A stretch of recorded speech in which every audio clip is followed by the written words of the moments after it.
Are you thinking about getting your real estate license in the state of Indiana? Well, if you are, then this video is for you. I'm going to give you a complete step-by-step guide so you know exactly what you need to do in order to get licensed and start your real estate career. Let's dive right into it. My name is Chris. I've been a licensed agent for the past 10 years. I'm a real estate team leader, and I've helped hundreds of agents get through this process and get started with their license. Before we jump into everything, I do want to tell you about our real estate license starter kit. Click the link down in the description below and get your copy of it free. Everything in this video, plus a lot more, is inside that kit, and I think you'll really like it. Down in the description below, you'll also find a link to the real estate school that I personally recommend. And the reason I like this school is they are state approved and they also have a pass or don't pay guarantee. The reason this is so powerful is because a lot of agents worry that they're going to fail the exam.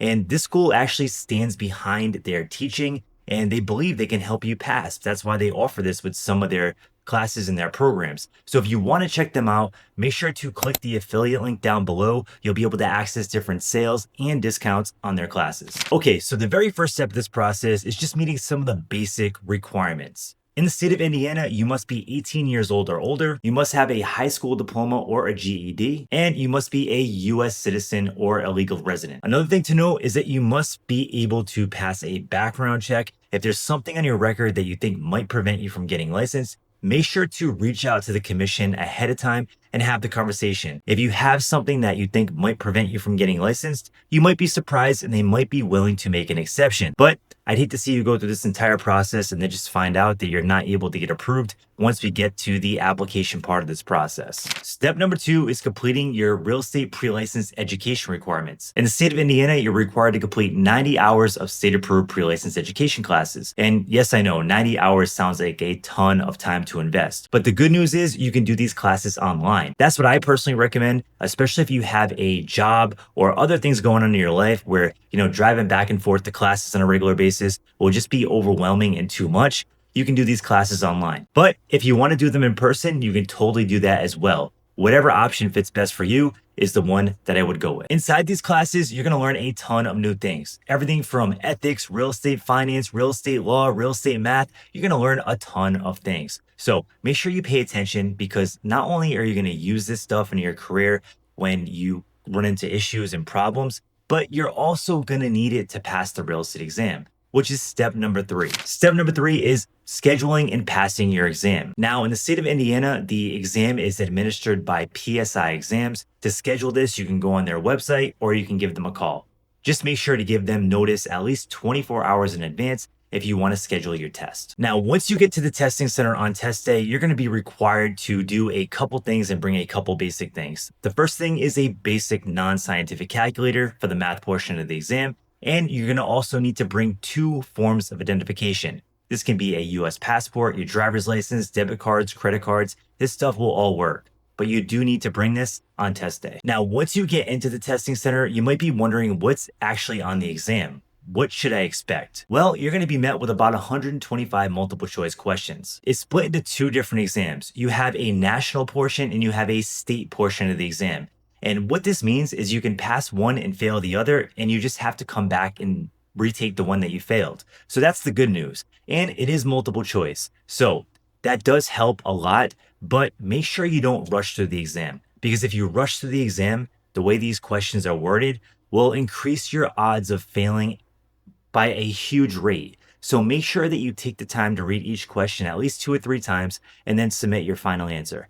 And if there are things in the test that you just are not sure about, skip them and then come back to them at the end when you feel more confident and you are almost at the finish line. Now, once you complete the exam, you're gonna know if you passed or failed right away. In order to pass, you're gonna need a passing score of 75% or higher. If you failed the exam though, don't get discouraged because there are so many real estate agents that I know that practice and do really well that failed the exam multiple times. So it doesn't mean you're going to be a bad agent. It just means you need to go back to the drawing board and study harder. Now, if you did pass the exam, it's time to celebrate because you went through so many steps in this process so far, and you're so close to getting your real estate license, and that's something you should celebrate. Step number 4 is completing your fingerprinting and your background check. In the state of Indiana, you are required to do a criminal background check, and this can be done through IdentoGO. This step should be completed before applying for your license. Once you've done that, it's time to do step number 5, which is applying for your real estate license. This is the fun part, and this can be done through the Indiana Professional Licensing Agency. And what you're going to do is you're going to package up all the information that you've done so far and all the hard work that you put in. So you're going to start with your pre-license education that you completed.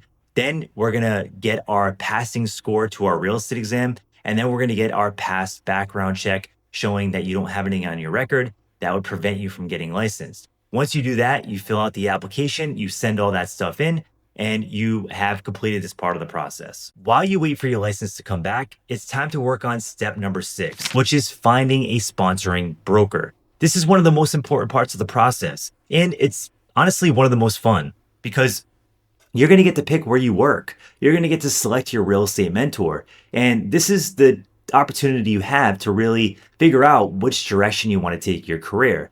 So if you pick the wrong brokerage, you can always switch, but it can waste a ton of your time. So I want to give you some really good questions to ask up front before you pick your brokerage and get involved with a place where you're going to start your real estate career. So the very first thing is, what kind of mentorship and training do you provide to new agents? This is a super important question because when you're brand new, you're going to have so many questions and you're going to need guidance and all that kind of stuff. And you want to find out if you're going to have access to a mentor one-on-one or if they just have classes that you're going to be able to attend every now and then.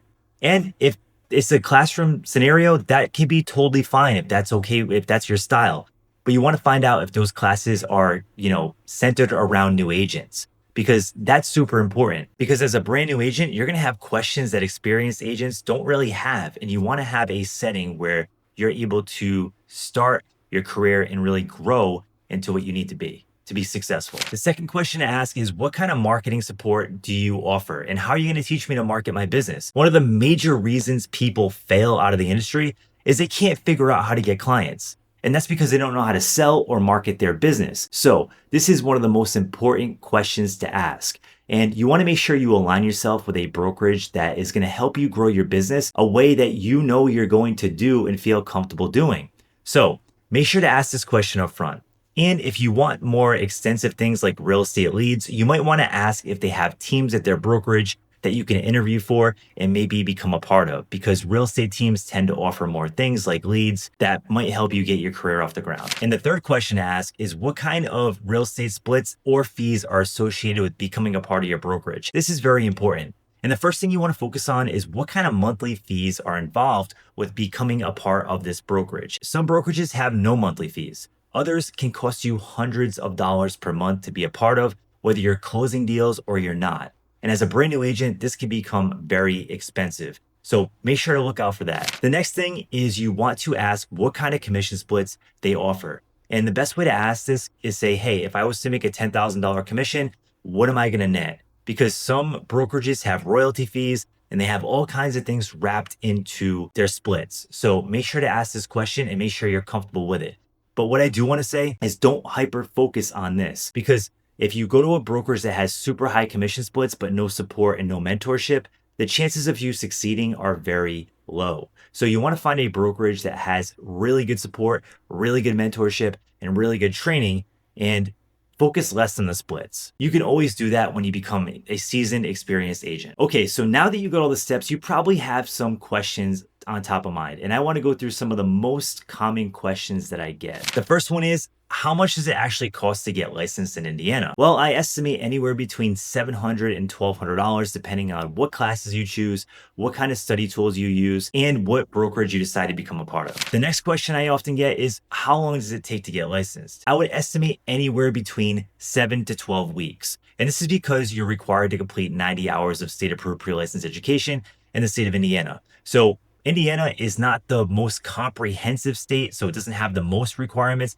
but it certainly doesn't have the least. So I would budget that amount of time.